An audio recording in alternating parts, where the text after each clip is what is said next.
Welcome to the Once Upon an Island podcast, number 2 on the charts, number 1 in your hearts. I'm your host, Wesley, and of course, I am joined by my co-host, Rebekah. And today we're talking about Survivor 47, episode 2. On our fantasy league, I did put 2 votes on TK, but it was kind of like, just because I felt like, I don't know. I did not see TK going tonight. I was just spreading votes kind of equally across the board. Yeah, I will say, I think social game happened. Like, yeah, I mean, we'll get into it, but yeah, I was kind of surprised. For Tuku, I didn't really know, kind of same, I had like spread out votes amongst people. I will say on like the yellow and red tribes, I went all in on Rome and Andy. Like I put all 10 votes on them because I was like, if those tribes go, I was pretty sure it was going to be them. But yeah, I don't know. I didn't really expect TK to go this week. It was definitely a blind side. Yes, I was not completely surprised based on what we saw on the show, but I was surprised. I would say entering the episode, I was not thinking TK's got to go. I was thinking Kyle for lack of content. I was thinking maybe Gabe because he was erratic as we saw, but no. Even like, what's her name? Genevieve? Is that her name? I mean, that's a red tribe, but yeah, Genevieve. Yeah, yes, I don't even know. Like, I feel like she has gotten so little content. Like, I'm actually surprised. I feel like I mean, I'm sure she has probably had a confessional. I don't have the numbers in front of me, but like, I feel like I haven't heard her talk in 2 episodes, like on the beach or anything. I don't know. Oh, we don't have confessional numbers, of course, because the episode literally just ended 20 minutes before we recorded this. This goes up on Patreon the night it happened. We'll have confessional numbers tomorrow when Mary and I do winter analysis podcast. By the way, Mary and I have to rank all 16 people, and that's why we don't do after week 1. We do just like our top 6, but like now I feel like I have a better handle on 16. But like last week, I was like, a bunch of these people are kind of in the same spot. But I'm glad Blue went to tribal tonight because now we get good dynamic. Like look into yellow and blue. Yes. We always assume Rome's on the bottom of red, but we thought Gabe was on the bottom of blue. We thought Andy was on the bottom of yellow. What do we know? For the record, Andy should be on the bottom of yellow. He should, but then Sam's like, what if we bring Andy in? And Sarah's like, what? I know. He's like, yeah. Oh, man. Sam's like, that was what crazy. if we have Andy as our third wheel? We could bring him to the final 3 and beat him. I mean, that's why I don't think that's what he's saying, but. Yeah. Sarah's like, Or what if we voted out my mom? Shut up. People get on to me for the running gags. And I mean, it's a good bit. Somebody last week was like, I stopped listening after they said several for the 3rd time. And I'm like, that's not going to stop. It's literally Survivor 40 several. Like, this is the one season where we get to say it. Yeah. Yeah. We got to go all in. We get to 50 several. The joke will be done and dead. And like, maybe you'll get a passing mention, but 40 several, like, Jelinski set us up. Set us up. So I'm still waiting for Jeff to say it on the island. I hope he does. So I'm just going to throw this out there. Tonight, we are blowing the lid off of winter analysis. Like last week, we didn't have that much to work with. Like, sure, we had a 2-hour episode, but like a lot of it was just like scavenger hunt time. This week, we got the opening and we got secret scenes from last week that we didn't get to talk about because we didn't see them yet when we did our podcast. But this week, we're blowing the lid off of winter analysis. I'm talking about here on this podcast and tomorrow with Mary. Mary's got even more detailed notes than I got. So I'm just letting people know, heads up as you go into this thing. That's what's going to happen. So yeah, let's start with the beginning of the episode, of course. Chapter markers for those here on YouTube. Of course, our podcast is on Spotify and their platforms, not Apple, because Apple wants me to buy an iPhone or something to have an Apple account to post that. Like, ridiculous. I'm not buying an iPhone 16. That's so absurd. I'm not buying an iPhone 16. Does everyone who has a podcast on Apple, like, does everyone have to, I don't know, like, that just seems crazy to me. Apple's holding us back. They don't want us to be number 1 on the charts, just number 2. I want to point out that even last week on YouTube, I told Rebekah I wouldn't mention this, but I guess I should. No, I won't. All right. So we'll move on. Let's get too in the weeds. All right. First thing we see from Rome is him finding the box and he tells Teeny. Teeny then tells Kashawn, and I hope I'm saying these names correctly, Kashawn, and Kashawn's like, why? And Teeny's like, I don't know. He trusts me for some reason. So Teeny goes and shows Kashawn the box, but then Rome catches them both. And Teeny's like, good thing I know how to BS my way out of through conversations. And I mean, I kind of get the sense that she did BS her way through the conversation. And that Rome, while he was a little, go ahead. Yeah. seemed pretty successful. It seemed like he kind of bought it. I mean, obviously we'll see when they go to tribal because that hasn't really been tested yet. But yeah, I was pretty impressed, to be honest, because that is kind of crazy to be like, I don't know why this guy trusts me. And then you immediately like prove to him that he does not deserve, like he shouldn't trust you. And then you like talk your way back into him trusting you. Like, yeah, that was impressive. Yeah, I was, this one I'm a little bit curious on. Rome seems like the kind of person who would have taken the risk to go for more tribals for his idol, but he just settled for one tribal for his idol. And I'm wondering why. Is it because Teeny and Kashawn were right there? I think so, because I think he knew, like, now that this is such a public thing, he has to play it the first time they go to tribal. So, like, why risk, doing more work and all of that if you're just going to play the idol for the first tribal anyway? I mean, that could come back to bite him. We'll see how, things shake out, but that made sense to me that he did that. I don't know. I think so. We'll talk about Gabe playing his idol later. I think Rome should have gone for 3 tribals. And the reason being is because then his tribe knows they basically safe for the pre-merge. Like you can't touch him for the pre-merge. But Rome also seems like he's not really aware, based on what we see on the show, of how people perceive him. So maybe he thinks he doesn't need more than one tribal. I don't know. We'll see how when he goes to his tribal, he obviously has to play it. So, all right. Yeah, I think he said in the next time on Survivor clip, he said something about like, I'm running this tribe. I just thought that was so funny. He's like, you might as well name the Survivor Rome, which by the way, would be an interesting location for Survivor to go to. Just want to throw that out there. Oh. Yeah, I would. If Survivor does go to Rome, Rome should be on Survivor Rome, obviously. He predicted it. Yeah, absolutely. Yeah. All right, let's blow the cap off, the lid off the winner analysis. The intro for 47. I have watched this. They posted on Instagram, Facebook, wherever. They posted all in all the social media spots, probably 3 or 4 hours for the episode. So I watched it extensively over and over and over again. You watched it for 4 hours. I watched it at least several times, at least. So here's the big highlight notes. I'm sure most fans of this podcast, if this is not your first season with us, you noticed Teeny's name was higher than everybody else's. Here's the details that matter.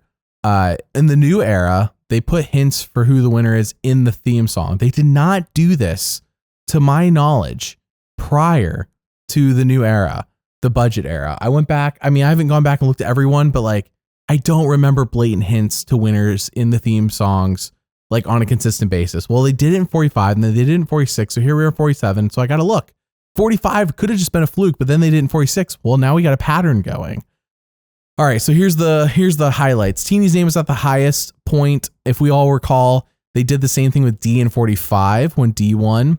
They then put Hunter's name in the middle during 46. And Hunter went out 9 out of 18. There's 18 players. He finished 9th. So he was middle of the pack. And I did overlay all three openers. That's how intense it got. It was like a real iconic conspiracy theory board going on. I had all 3 videos you got some overlaid. String and some like a what are those things, like a push pin? That's how I feel every season. We try to figure out who the winner is, especially this early on the season. I feel like I'm doing conspiracy theories. Once we get to post merge, we've kind of got locked in. It's no longer conspiracy theories. We're just waiting to see if we're right. But this early season, it's all conspiracy theories. So my conspiracy theory is actually between 2 people. Teeny is the obvious one, though I feel like Teeny could be a red herring. So Teeny's name is equally as high as D's from what I could tell. There was no official, again, it was like a weirdly cropped video on their Instagram and Facebook. So I do need the official 16:9 video to overlay, but based on what I could tell, it was equally as high as D's. Hunter's was visibly lower than both of theirs. It was not close. It wasn't like Hunter's maybe. No, it's not close. Hunter's was solidly in the middle. Teeny's and D's was clearly higher. However, Teeny could be the red herring, and here's why. Kenzie during 46 was shown to be gleeful, and then she got the 46 logo right after her face being gleeful in gold.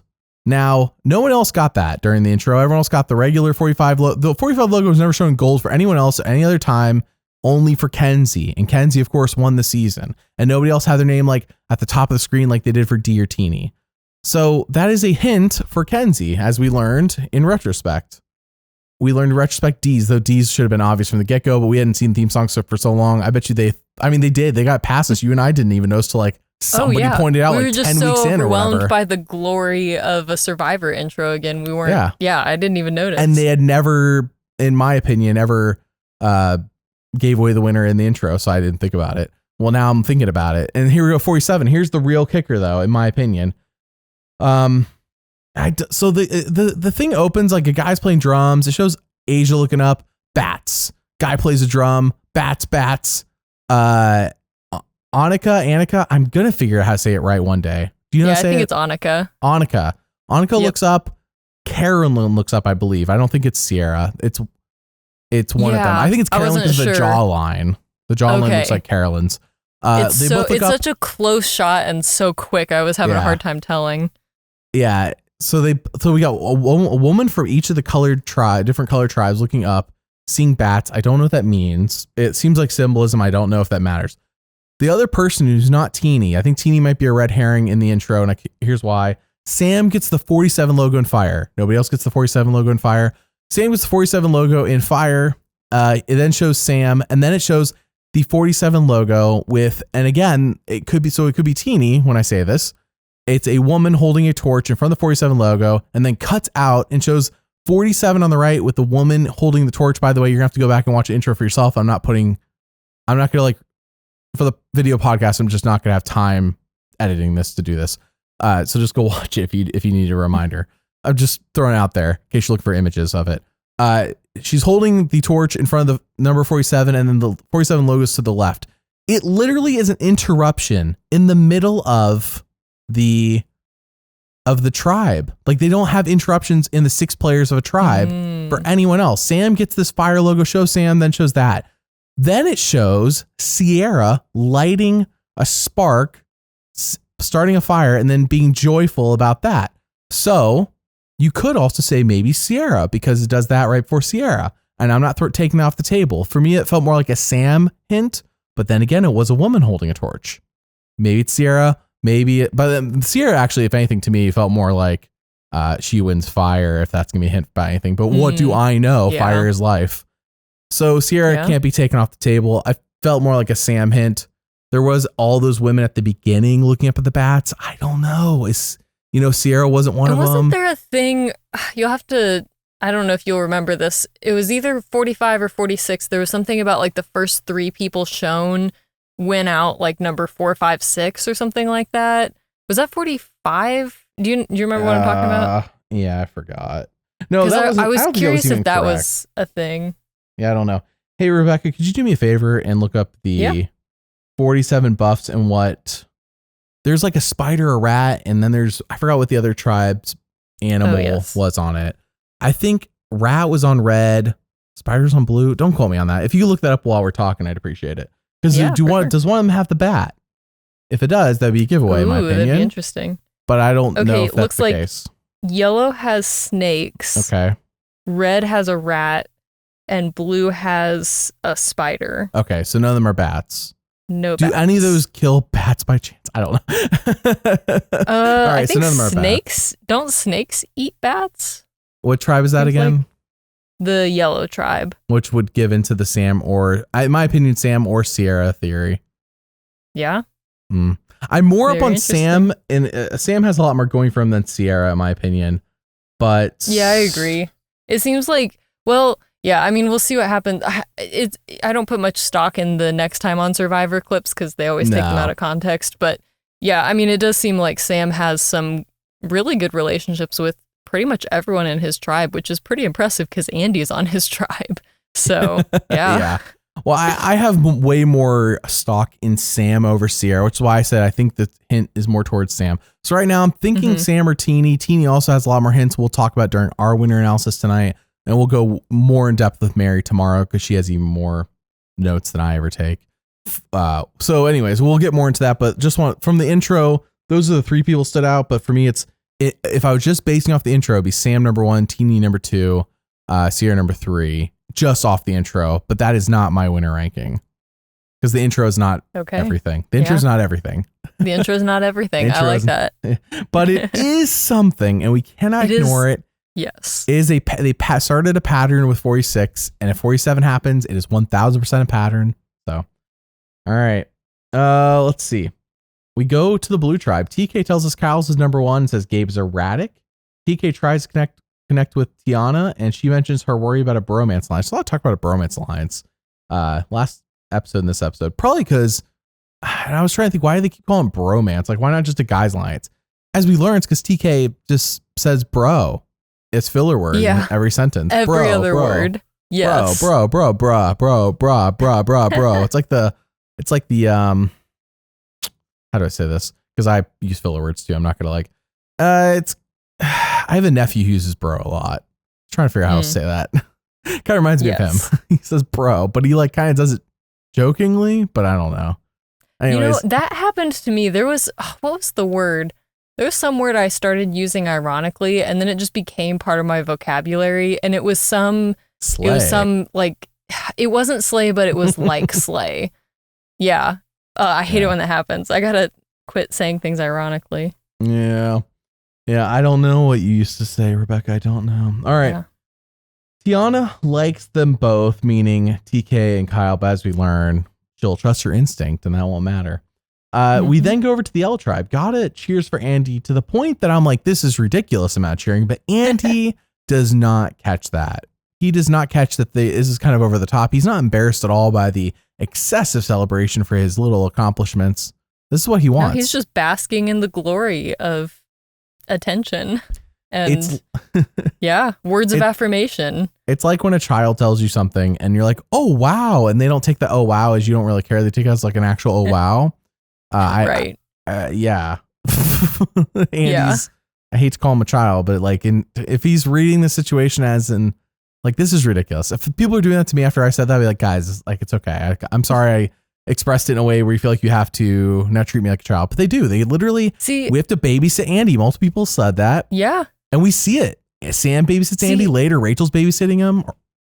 Yeah, he gets a lot of babysitting. It is interesting that you took it in that direction because my takeaway from this was, wow, I need to just hire a group of people to follow me around all day and just hype me up. An entourage? No matter what I'm doing. Yeah, an entourage, exactly. I just need if I'm cutting tomatoes for a sandwich, I need people there cheering me on and very excited about what's happening. I don't know. I think I could use that in my life. I thought a few seasons ago on this podcast, you determined that you don't need anything like that. Not that you ever brought up an entourage specifically, but you just brought up how you don't need things or people inflating your ego, Rebekah.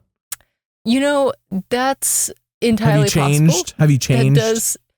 Are you asking if my ego has gotten smaller? Because the answer is definitely no. I was going to say, have you changed your stance on your ego stroking? Do you need the ego stroking now? Have you changed on that? I think I don't need it, but I do want it. So wherever that leaves us. Isn't that the plight of man? I don't need my ego stroked, but I kind of Are we getting too philosophical on this Survivor podcast? No, this is base level. This is base level stuff. All right. Anyways, we get Annika saying he is a toxic boyfriend, which we saw in the preview for next week. And by the way, in context, out of context, it worked both ways. We got the point. The Sam thing later on, though, where Andy tells him about the Beware Advantage was definitely out of context next time with Survivor, which is why we can't always trust next time with Survivor. You would have thought Andy told Sam he was bi, and that was because he did it last week. And that would have been Sam's reaction. But no, it was Sam's faking his reaction, just like the, oh, wow, I said to a child, and Andy believes him. So anyways, we'll get to that.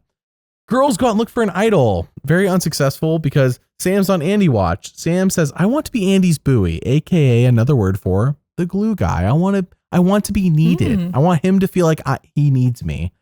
Same way he wants to be the glue guy for his group. He doesn't want them to think he's in charge. He just wants to feel needed because he just wants to save Andy from drowning. Yeah. And he kind of is literal about that when he talks to Sierra about it later. So he's, Andy's sticking to his guns there. Andy finds the Beware Advantage and makes the decision to leave it. Now, of course, Rebekah, we know what everyone's thinking. However, let's say, Rebekah, theoretically, hypothetically, I guess a better word, that not but a day or two ago, you blew up at the immunity challenge saying, nobody really likes me. I think I'm going. And then they thankfully vote off an old guy. 41, yes. But an old guy. So he's so old. Oh, gross. Get him off my island. Yeah, Rebekah, just disgusting. Exactly. Disgusting. Nobody that old should ever maybe even live. No. I don't even know. That's just ridiculous. Absolutely not. Yeah, I think once you hit 30, you're basically dead. So yeah. Anyways. I've heard that, yeah. I've heard that, yeah. Oh man. So anyways, let's say you're in Andy's position though, for real. And you're not aware of what everyone's saying about you. I mean, you gotta take the beware advantage, right? Yeah, I mean, I think that you always have to take the advantage, which I don't know. I thought this was kind of interesting because last week we were like, oh, like the beware advantage has become boring because everyone just takes it. And I did think it was funny that Andy was very much like, I'm going to do something different that no one's ever done before. I'm going to not take the beware advantage. Which, by the way, has happened before. People have not taken it. It has happened before. And it's also never goes well for them. And it's not like an interesting game move. It's just dumb. Not participating in the game, I guess. Yeah, it's just dumb. I mean, he definitely should have taken it, but why look for it if you don't want it? Because he says, we'll come back and get it later, but then he decides like 2 hours later to go get it. So yeah, because also like first of all, you're risking being caught looking for the advantage for something you're not even going to take. Exactly. Even like when, he comes back, it's like, oh, where were you? And it's like people can be suspicious of him. And I was pooping. Yeah. If people think that you have something, like, I don't know, that can become a problem even if you don't have anything. I like how Sam leaves to go to the bathroom and he couldn't. So let's assume Sam's just doing a regular bathroom trip. Maybe he's going poop. I doubt it though. They're not eating anything. But let's say he's doing it on a bathroom trip. Let's say 10 minutes. All right. Let's call it 10 minutes. Andy in 10 minutes is like twitching his eyes and like, I could stay here and lower my threat level, or I could go look for the idol. It's like, yes. Andy, he's like, I can't be left alone with my thoughts. I got to go look. Which like, honestly, fair. I get that. Like, yeah, sometimes you just can't be alone with your thoughts. And like, that's why people were babysitting him. But that's the thing though. If your threat level's high, to lower your threat level, Tony Toss and Winners of War, just stay around camp. And then when everyone's sleeping at night, run around the jungle like a maniac. I want to point out, speaking of running around the jungle like a maniac at night, Rome found the box. The show 1000% has to be telling them not to break the box. Because if I find the box at night, I can't read it, I'm breaking it. Yeah. I just want to tell you that. Absolutely. They must have like told them preseason, or they told me you found it. If it has a lock, you have to open the lock. You can't go break it. Because it is crazy. No one's even suggested that. Like all the people that were with Sam, all the people that, were there when Rome like finally read the box and everything, like no one even suggested like, what if we just break the box or the second box and don't or whatever. Tell me it's like, that people don't try to break the rules. When we saw Rachel try to steal rice tonight. That was iconic. Yeah, that was a smart move by Rachel. So I think that was funny. the right move. I loved that. That was good on Rachel. I was like low-key mad that Jeff made her put it back, but I get that they can't set that precedent like moving forward because they use bags of rice in too many challenges. Then they need to stop using bags of rice because it's a waste. Yeah. Maybe. But like man, that was so funny. That was iconic.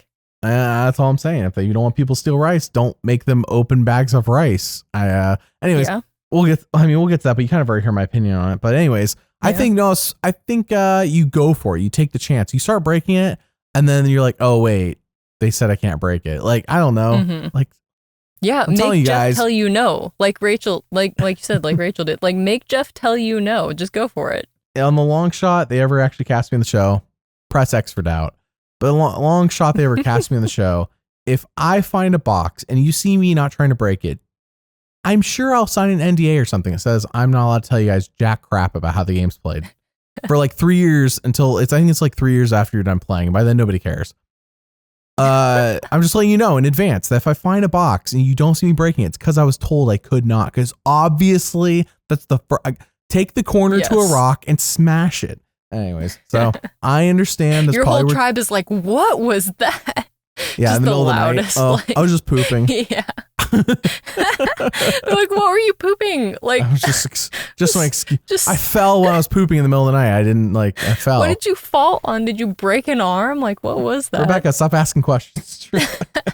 This is why if we got on Survivor and we were on the same tribe, this is exactly the dynamic that would happen. No, why would they ever put us in the same tribe? That would be ridiculous. Because we would do this and it would be good TV. I don't know. I'm not a producer. I I wouldn't recommend it. Please don't put me on Survivor with anybody who knows who I am. Please. That's all I ask. Yes. That's all I ask. I don't want anybody to know who I am. It's the last thing I want. Bad enough that what T if knows that's the who twist? Aysha You is. arrive, it's all people that you know in real life. That's a terrible season. I'm first to go. I know too much. It's like blood versus water, but No, yeah. No, if they do blood versus water, I'd be down with you as my water because you're not blood. Yeah. Yes. I guess. I mean, I guess you're blood, and I don't think they ever did friends, so I don't think you could be my blood. That's what I'm trying to say. Yeah. No. We could forge. My brother wants to be on the show, so maybe you and Mary could be on one tribe, and me and my brother could be on another tribe. And I was gonna say, duke it out. Yeah. I was gonna say Mary would definitely be my blood. I'm trying to think out of all the blood people I have in my life. Mary would definitely be the one I would want on the game because at least I know we could be on the same page. Like I could talk to her and she would understand what I'm saying. And I feel like you two balance each other out really nicely. So I feel like that would actually be really good. Mary is Amber and I'm Boston Rob. Like in terms of social, like Amber's very like, what's the meme? Demure and I forgot what it was. Yeah. Demure and mindful. Yeah. But like very that demure, woman was very not mindful. That woman in that meme was not that from what I could tell. I mean, I think it was the joke. I'm not quite sure. I'm a bit old for it, I guess. But Mary actually, I feel like is demure and mindful. So yes, I agree with that. Yes. Yeah. So she would be. You know, I had a coaster in my hand and I dropped it. I don't know where I dropped it. All right. That's just like just disappeared into the abyss. Yeah, I did a magic trick. All right. That's not relevant at all. Anyways. That's a rabbit trail of all rabbit trails. Andy does not take the beware advantage. Yeah. Welcome to the podcast. Rome said, okay, so we go over to the red tribe. He says, I can make a fire in 16 seconds. I did this every morning. Everyone watching the show, that's a mistake. You already know that. I didn't need to tell you that. That's a mistake. Don't be advertising your strengths like that. As a mistake. No. Especially something as big as making fire. Which is a part of the game now. Yeah, it's a huge part of the game. That's definitely, I mean, if I was on Rome's tribe and I wasn't already like against him because of all the things, like all the running around and everything, like saying something like that would make me think, okay, we cannot let this guy get too far in the game because he's going to beat us all on fire. Well, I mean, I guess say that, and then 2 seconds later he can't do it. So yeah, under the pressure, he wasn't able to do it. But his arrogance kind of is off, putting people off. And that's the thing. It's not even like everybody has their own flaws. And it's like this is a flaw that's kind of hard to work with because this person thinks they can do more than they can. Therefore, come the merge, they're going to do something stupid. And you you don't want to deal with stupid. Like you don't want to deal with stupid at all. Because like to a certain extent, like this type of person can be a good goat. Like someone who isn't super aware of like what other people are thinking of them. If you can keep them under control. Yes, because you have to do like a Redemption Island thing where like Rob, had everyone like under lock and key, like the buddy system and everything. That was the only way that he was able to control Philip, because Philip would have, he would have like probably tried to do something crazy. If it wasn't for Rob, that tribe had Philip gone like episode 2 or 3, whatever it was. He was gone much earlier than he should have been. Yep. Yeah, or whatever I said. He should have been gone a lot earlier, but Rob saved that guy. He literally dragged him. So Kashawn ends up making the fire, goes, haha. I did write Rome reminds me of people in the Navy when it comes to his storytelling and the way he tells stories and how everything has to be one-upped. And also in a sense, it's also like, oh yeah, I was going to go in the NFL because I'm super fast. I just didn't have the height. Oh yeah, I stopped playing in high school. Like, right. I feel like I've heard variations of the story. That's such a cliche, honestly. It is a cliche. Okay, so it's not just me, because I've heard like variations of that kind of story like 1,000 times in my life, and it just irks me every time. I heard it so many times in the Navy. I'm like, yeah. Well, we're both standing at the same post together right now. Yeah, it's like it's so interesting when people say stuff like that. It's almost like they want admiration or respect for like things that they didn't do, that they could have done, supposedly. Yeah, like in theory, if I really, it's like, okay, well, why didn't you? No shade, but like, why are we talking about this? Yeah. And you like want the social brownie points, but you didn't do anything. Yeah. So, yeah. I did anti-terrorism in the Navy. I don't have to get too in depth on this. So it was funny to me when somebody once told me that the reason that they're doing the job that I'm doing right now, like while we're staying post together, was because they punched an instructor in the face. And I'm like, yeah, I don't think they're going to put you in the law enforcement, anti-terrorism team. Yeah. If you were punching instructors in the face, I feel like that's a fabricated story. But that's not what I said out loud. What I said out loud was, oh, wow. Because like a child, it works. Yeah. Oh, man. Anyways, I'll leave that there. I have a lot of Navy stories, but that's really getting off track. Oh, I bet. Yeah, that's the tip of the iceberg. Okay, so on fire, Rome wants to be on it. By the way, doubtful, and it's not because even if Rome wins the season, doubtful. I say that only because I feel like they're on a rotation right now of men, women. They did they had a woman producer the first season. They then did Devons as their third person, who of course is a guy. They then did Dee, who of course is a woman, and now they're doing Charlie, who of course is a man. I have to clarify. Yep. Yes. So now next season theoretically should be a woman. We'll see which woman from the season it is. Yeah. I don't know. Probably Teeny at the rate we're going, or maybe Aysha seems like the most obvious one based on experience. What do I know? Would that be a conflict of interest though? I think Rob would encourage that because she'll be like, yeah, I do Rob as a podcast. Like she'll say it like once or twice. Shout out every episode. She'll say it once or twice, and that'll be meeting in the middle. I bet you they would, if they picked Aysha, that's how that would work. So I could see her being next season. I was curious in this episode because I wonder how often people mention like stuff like the On Fire podcast on the island. But I was wondering if the reason they left it in this episode was because they let Rob Has a Podcast get a shout out last episode. So they were like, all right, now we got to shout out our podcast. And then the lower third, like right afterwards. Yes. And I think it's the real reason is that they got to throw up the banner because they always put up the banner once an episode. You don't get that when you're watching Paramount Plus on, of course, the next day for those who watch the next day. But live, they threw up the banner on TV. And maybe it'll be on the Paramount Plus replay. I don't know. But yeah, they threw up the On Fire banner like mere seconds after Rome talks about wanting to be on the On Fire podcast. So that was an obvious plug. It was the perfect plug. But it goes into, I guess, it really feeds into the story. Like it didn't feel unrelated because they're talking about Rome has a bucket list. And Rome wants to do this. Rome wants to do that. Rome was basically your cliche Survivor super fan, like in a bad way. And I told Mary's watching, I'm like, screw the bucket list. My bucket list is to win. I'm like, what? I don't care about playing idols. I don't care about winning at fire. I don't care. I don't want any of that. I want to walk off the island with $1 million and people to rank me super low on the winner rankings. That's what I want. Yeah. I want people to be like, Wesley kind of annoyed me, but he won it. And therefore he earned just $600,000 after taxes. Yeah. After Obama takes it. Yeah. Thanks, Obama. It's not even $1 million. It's only $600,000 after Obama takes it. It's just funny that like a multimillionaire is like so upset about Obama taking a cut off of the $1 million that he didn't even, I don't know. It's just like there's a lot of layers to that joke. That's for sure. It's not even Obama. It's just the U.S. government. It's like, thanks, Obama. I think it was during the time that meme was definitely that joke from Jeff Kent during the time when everybody's saying thanks, Obama to like things Obama had no effect on. I think it was during that period of jokes.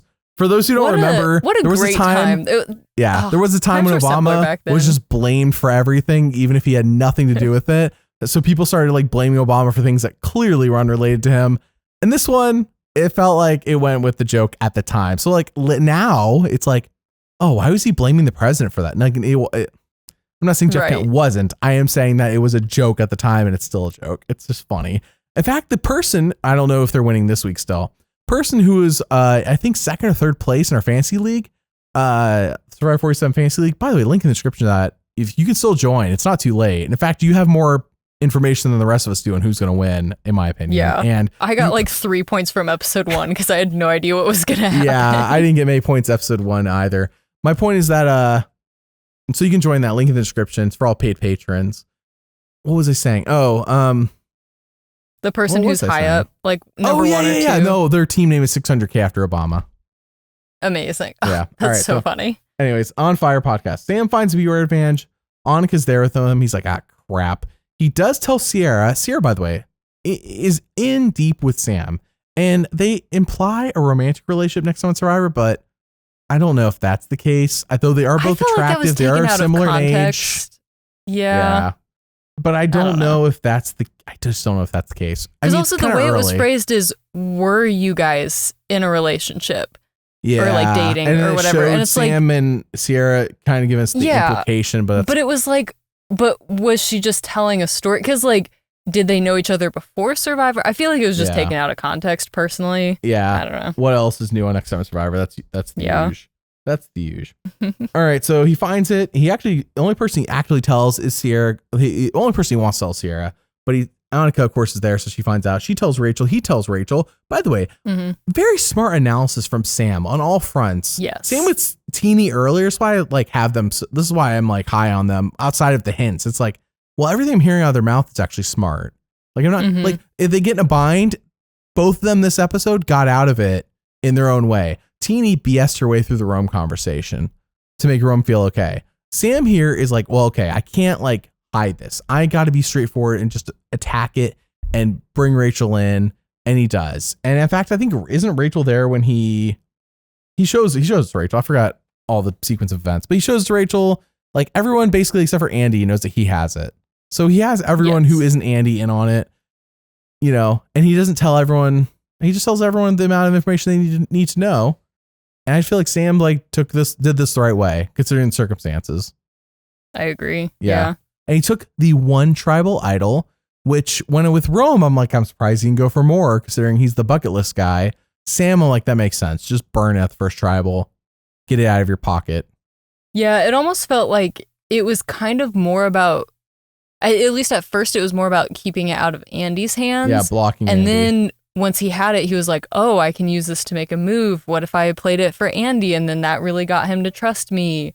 And like, yeah, so I think Sam is making a lot of smart moves right now. And yeah, I'm excited to see him play more. For Gabe, I feel like he could have gone for the full-blown idol.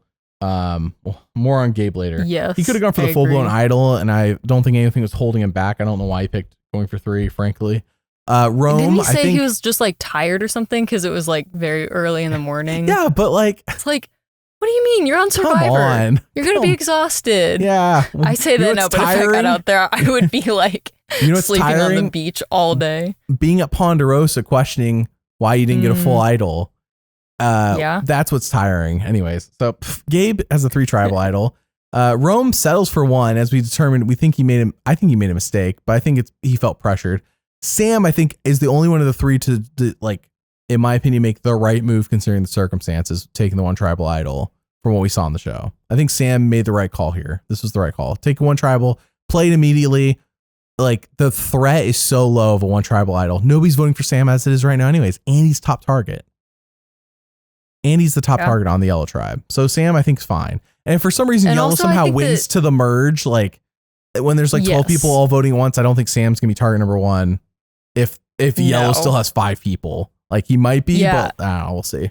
And I think Sam also has good enough relationships with everyone in his tribe that even if like something did happen and the girls were all like, oh, let's vote for, Sam just to like not vote for a girl or I don't know, whatever the circumstance ends up being, I think he would find out about it. Like, well, he just has Sierra. Has Sierra. Yeah, exactly. And he's working on Andy. He's the only one who's actually like working on Andy. Yeah. In a so way, if anyone approaches Andy with a plan, Andy's definitely going to tell Sam about it. Yeah, so he Sam's feels like in a really Sam good and him spot. are buds. Yeah, Andy told Sam when he didn't find the Beware Advantage later, hey, yes, I knew it was there and it's not there. The girls must have it. He's the only person. That's the only person Andy told. Sam is in good with enough people. He has majority in this tribe right now.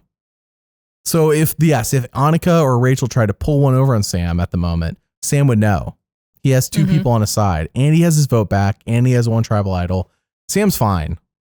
Yeah, now it was mentioned that his threat level's higher with the 1 tribal idol, but again, it'll be burned right away. The threat level drops because Sam, it physically looks like a threat.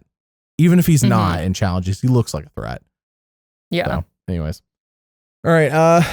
We go over to the blue tribe, which by the way, the blue tribe got a lot of in-depth on, it felt like we went well beyond surface level for blue tribe. So I kind of suspected they were going to lose immunity just because of how in-depth it was. Like red feels very surface level still. It was, yes, Rome's on the bottom.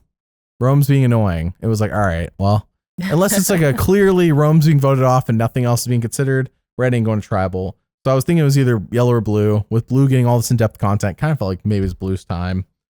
But what do I know? Krishna hates Bruce? We got a lot of that. Katura hates Bruce. Katura. Yeah, I don't want to say Krishna. Yeah. Katura hates Bruce. Yeah. Anyways.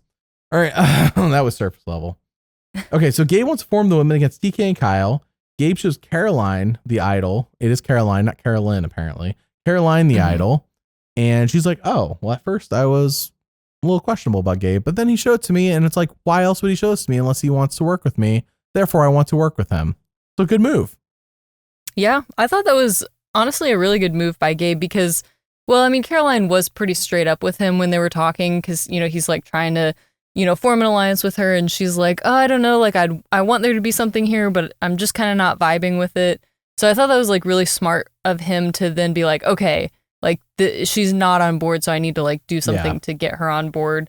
It was good that he was aware of that. I mean, it's, I guess, kind of basic social stuff, but not everyone is that socially aware, I guess. Well, so just the way Gabe went about it and the way he presented it was so like nonchalant, and it didn't feel sketchy at all. It just felt like that's like what he was doing is what he's intending to do, and Caroline read it correctly. Like, okay, like and why also, else would he do this? I really do. I like that Gabe didn't go with the easy vote because it would have been relatively easy for him to stick with the 4 of the guys and plus Tiana. Yeah. And so, yeah, I liked that he seems to be kind of thinking further in the game of like, okay, how do I form like tighter bonds and I don't just end up on the bottom of this, you know, 3 or 4 person alliance. So yeah, I thought that was really smart. Yeah. Also, I want to point out that anyone who's straightforward with you, like Caroline is somebody you should be like, oh, I want to be friends with you. Because anybody who's straightforward, and she barely knows Gabe, she's just being straightforward with him. Like people like that are people I want to be friends with. So, you hear that, Rebekah? Oh, is that you were talking to me? Yeah, I need to be more straightforward. Hint, Rebekah. I'm just joking. All right, well, let me tell you what I really think. Okay. Good. Do it. All right. Do it. We just start fighting here on the podcast. Yeah, tell it to me. I wish I had like a joke roast in the can, but I don't. I can't watch roasts. This is a very short tangent. I tried watching roasts, and every time I'm just like, yeah, I don't know. That's kind of mean. They're way too long. They need to be condensed into like 10 minutes of everyone, just the best jokes. That's it. It doesn't need to be an hour and a half. Yeah, I see a 2-hour roast. I'm like, that's about, exactly. I'm like, it should be 30 minutes. We should get I need a best of highlights of this. Yes. I don't need to see the full uncut. That's why I just watch them on TikTok. I don't need the full uncut 2 hours. Yeah. All right, no one needs that. So there's a nap time down on the beach, and TK talks during it, and Sue is so mad. She's like, he doesn't even know who I am. And I'm like, I'm not sure how that's relevant to nap time, but I did say Mary. I'm like, Mary, that's you trying to nap on the beach, and that's me talking. She's like, yep. So, but I would not be saying bro every 4th word. Yeah, that was a lot. That does remind me. I did think it. Go ahead. Yeah.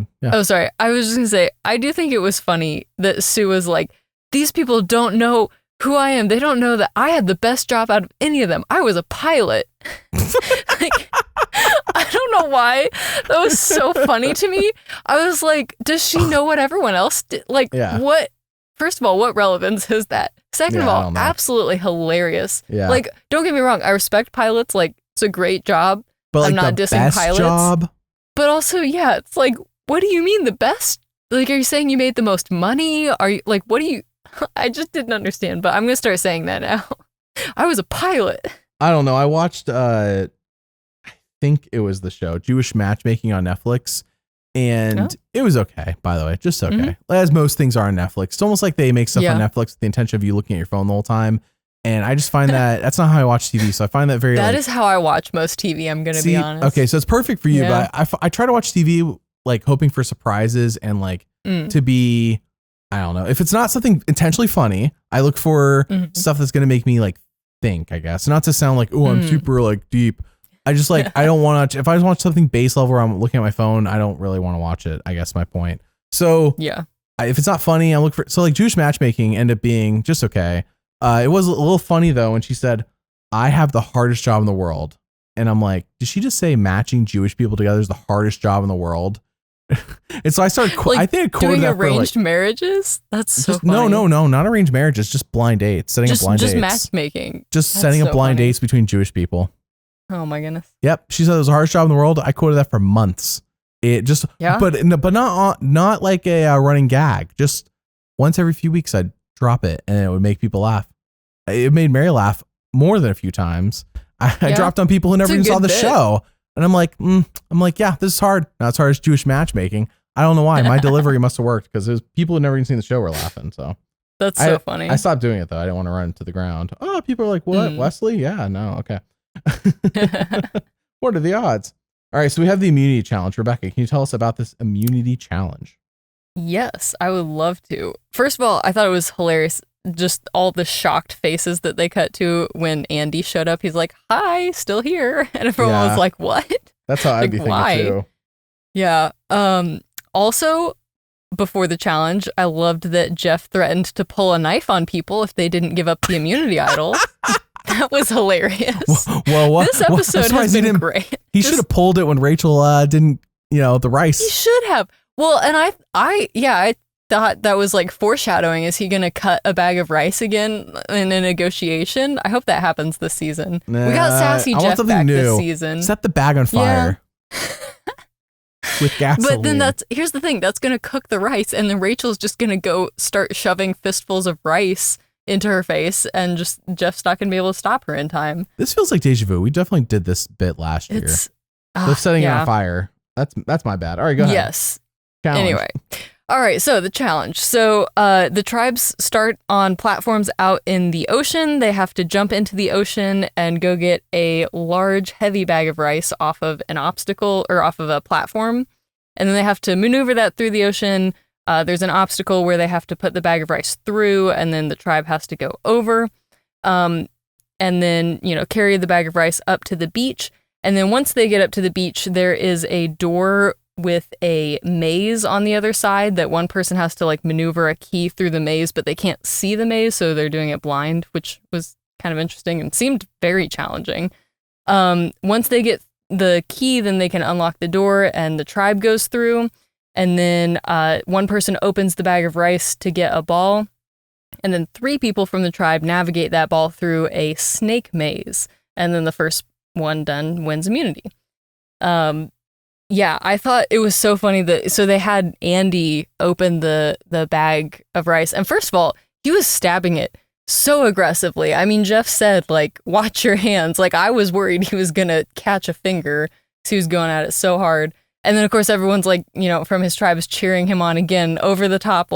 Yeah, let's go. It's just like that coconut, But honestly, I don't know. I do think it's funny that they were like, oh, let's get rid of John because Andy will help us in the challenges. And then this was Andy's main contribution in the challenge was just stabbing this bag of rice.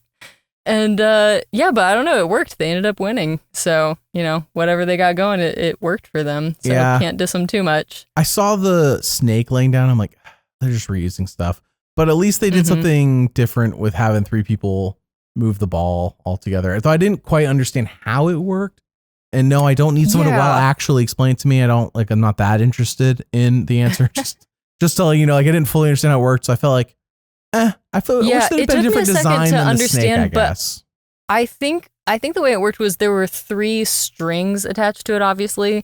And then those strings were hooked in the back. So when Sam was pulling on his string, it was moving, it was advancing the ball, if that makes sense. That took me a second to figure out because I think it was running under the maze. Mm-hmm. So so I guess to explain it a little more, there was a ring with 3 strings attached to it, and the ring would go around the ball and kind of maneuver it over the snake.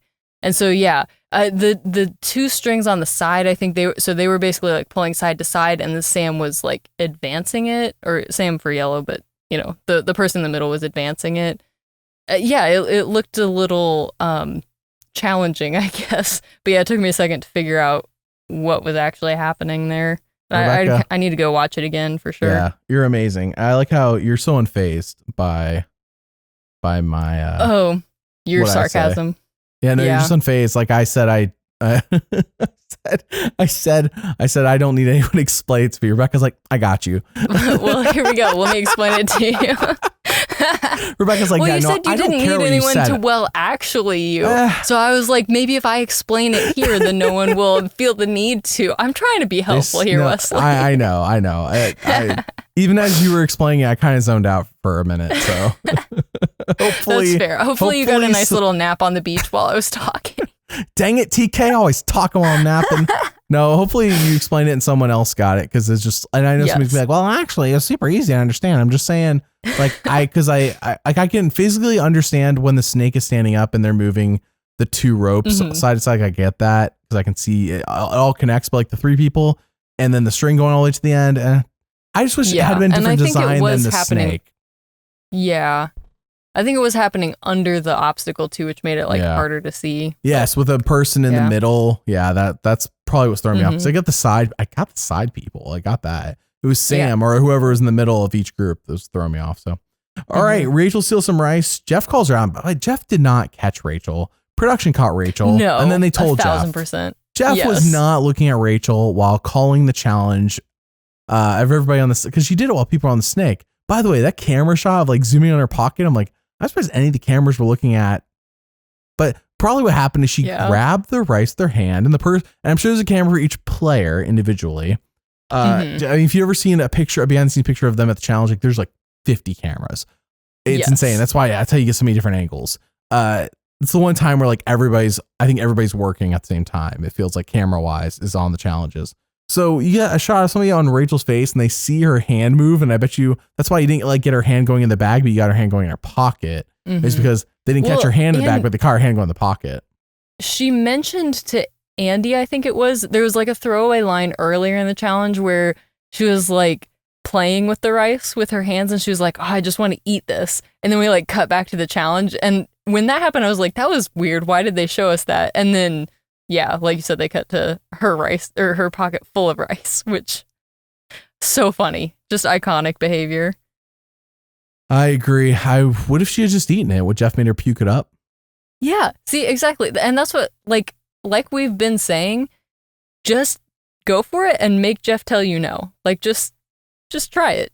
Because, yeah, what's the worst he's going to say is no. Well. This is way off topic for just a second. Rebekah, do you watch The Chosen TV show? I've seen a few episodes, but I don't really watch it. Oh, well, TLDR. It's a show about Jesus. I know you knew that. I'm talking about for people who are listening. Yes. I had told Mary, I'm like, I bet you they could do spinoffs of other, like one season spinoffs of other people from the Bible. But I just saw they announced like a Book of Moses one and Joseph, and I'm like, yeah, that makes sense. I was wondering when they were going to do that. Oh, interesting. I was wondering when they were going to do that for other people. Yeah. Anyways, that does make sense. I was just throwing out there very quickly because I was, interesting. That's why I told Mary like a couple of years ago. I'm like, this seems like something they could set up and do spinoffs. Just under the branding. So anyways, Gada gets first, Lavo gets second. Jeff calls out Rachel. We talked about that. All right, so we go back. Oh, so Tiana's like smiling through the pain, as some of us do. TK is like, this is clearly just a different mindset between everybody. I don't know why everybody's offended by TK, by the way. I personally don't get it, but also people will also be like, oh, why are you getting aggressive? I'm like, I thought we were just like having a debate. So I wasn't being aggressive. I just thought we were debating. Not like, mad. Yeah, I did think it was interesting that Tiana thought he was referencing her specifically, because Jeff said, like, to Tiana, he said, everyone on your tribe is smiling. Because it was true. Like, everyone was smiling, like you said, kind of, and, she said, like, it's like they're fake smiles or whatever, and smiling through the pain, like you said. And so then, TK is like, oh, I just, like, I hate it. Like, we're smiling too much to be losing. And I think Tiana thought that was targeted at her because she had just said, it was. No, I agree with you. I don't think it was, but I do also think that his tone and his attitude was maybe a bit more aggressive than it needed to be, especially in a social game. Because he was very much like, losing is not acceptable. Like, and it's like, bro, you're on an island. Like, someone has to be the losers. Like, there's, 17 people out here. Like, you can't all get first place. I think what TK says is if they're not winning, he's not happy. I think it's really what he's getting at. Right. And it's just his mindset, because you could tell by how jacked he is, like he's into the whole, I don't know if he's into any sports, but he's definitely into working out for sure, at minimum. So it's just kind of like, that's a whole culture. And most normal people are not into the workout culture, into sports. That's not usually the mindset they have. Like, you're not winning, you're not happy. Like, I played softball this past season, Rebekah. We lost every single game. It's okay. I was playing the old person team, which is wild to say considering I'm not old. I mean, by Survivor standards, I am getting closer every day. You're getting there. Yeah. You go over 30, you're basically dead, as we all know. But yeah, absolutely. I was basically on the old person softball team amongst all these. If you're young over 30, bucks. What do you even need $1 million for? Oh, if you're over 30, you're getting, I think you're getting, what's it called? Social Security. Yeah. Yeah. Your life is basically over. Yeah. Do you even have enough time to spend $600,000? In retrospect, thinking about Sue, she's that meme where that like guy's in the corner. He's like, nobody even knows I'm a pilot. And everybody's like dancing at the party. That's Sue. If somebody hasn't already made that meme, by the time I said this, I'd be surprised. So anyways, what was I saying? You're talking Rebekah. About TK and his mindset. Oh, okay. So TK's mindset is just offense to the people, but I get where he's coming from. I guess what I'm trying to say. I think the thing is, like, I get being upset by losing, but the attitude of, like, if we don't get first place, then, like, what are we even doing here? Oh, now I know what I was saying, Rebekah, before you rudely interrupted me. Now I'm rudely interrupting you to rudely interrupt. Yeah. Yes, what I was trying to say is I was on this team that lost, and I went in knowing that we're likely not going to win games. But we had a few people on our team who, if we didn't win, they were upset. I'm like, it's slow pitch softball. To me, this is like no stakes. This is like, who cares? Like, we're here to have fun. Like, we lose. Like, who cares? Yeah. But there's a few people on the team that was like, if they didn't win, they were unhappy. Like, their mood is affected by winning. And so I get it from the person who doesn't really care if we win or not, me. How that feels. Kind of like, it's kind of off-putting. You're like, okay, but like, is it really that serious? But I guess in Survivor, there are more stakes. Like, it's not slow pitch softball. We are having to vote somebody out of this game. It is $4 million. Now, if you're Sue and you were a pilot, you don't need the money. You know, you were rich. Right. Yeah. But for the rest of us, she had a better job than any of us. Yeah. For the rest of us who aren't pilots, it's a lot of money. $1 million would change a lot of our lives. So I guess it's not slow pitch softball, but I kind of get if you're not in that mindset, that's a kind of off-putting to have somebody who is. And I think like it is like no one on the tribe was excited that they lost. Like, I think it's perfectly normal to be upset by that. I think it's such a fine line and it's hard to define. But I think, TK just kind of like maybe crossed that line socially because it is a social game. So like, I don't know if you show your emotions too much, if you show that you're too upset.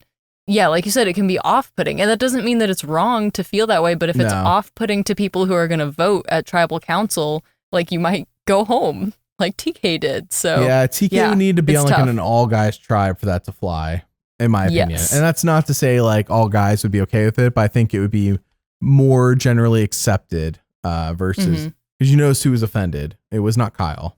Though Kyle did say, Kyle, by the way, was the glue guy of his alliance, though it didn't last. Kyle was the glue guy. He's trying to get TK to apologize. TK is like too busy explaining himself. He's just like, Kyle like read the situation perfectly. He's like, TK just needs to apologize so we can like work together. And then you get the confessional from Tiana. She's like, okay, like TK offended me, but logically, but then that was great actually editing, is storytelling. I don't know what order these events happened, but let's say that did happen first. And then the next event is we then see the other three talk and they're like, okay, if we get a tie vote, Tiana will flip to us. And I'm like, you know what?